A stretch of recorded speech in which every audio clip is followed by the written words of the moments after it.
IBC Tamil செய்திகள். ஜனாதிபதியின் அண்மைக்கால செயற்பாடுகள் தொடர்பில் அதிருப்தி அடைந்துள்ள சிறிய கட்சிகள் ஸ்ரீலங்கா சுதந்திர கட்சியிலிருந்து விலக தீர்மானித்துள்ளன. ஐக்கிய மக்கள் சுதந்திர முன்னணியுடன் சம்பந்தப்படாத சிறிய கட்சிகளின் தலைவர்களுக்கு ஆளுநர் பதவிகளை வழங்கியமை மற்றும் அண்மையில் நடைபெற்ற ஸ்ரீலங்கா சுதந்திர கட்சியின் நிறைவேற்றுக் குழு கூட்டத்தில் முன்னணியில் அங்கம் வகிக்கும் கட்சிகளை ஜனாதிபதி கடுமையாக சாடியதன் காரணமாக கொண்டு அந்த முன்னணியில் அங்கம் வகிக்கும் சிறிய கட்சிகள் விலக தீர்மானித்துள்ளதாக தெரிய வருகின்றது.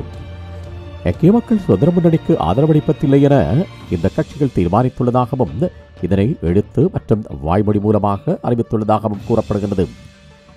அத்துடன் மேற்படி கட்சிகள் மஹிந்த ராஜபக்ஷ தலைமையிலான அணியில் இணைய தீர்மானித்துள்ளதாகவும் பேசப்படுகிறது. ஐக்கிய மக்கள் சுதந்திர முன்னணியை விரிவுபடுத்தி அதனை செயற்படுத்துமாறு பலமுறை ஜனாதிபதி மைத்ரிபால சிறிசேனவுக்கு அறிவித்தும் அவர் அதனை கவனத்தில் கொள்ளவில்லை என முன்னணியில் அங்கம் வகிக்கும் சிறிய கட்சிகள் கூறியுள்ளன.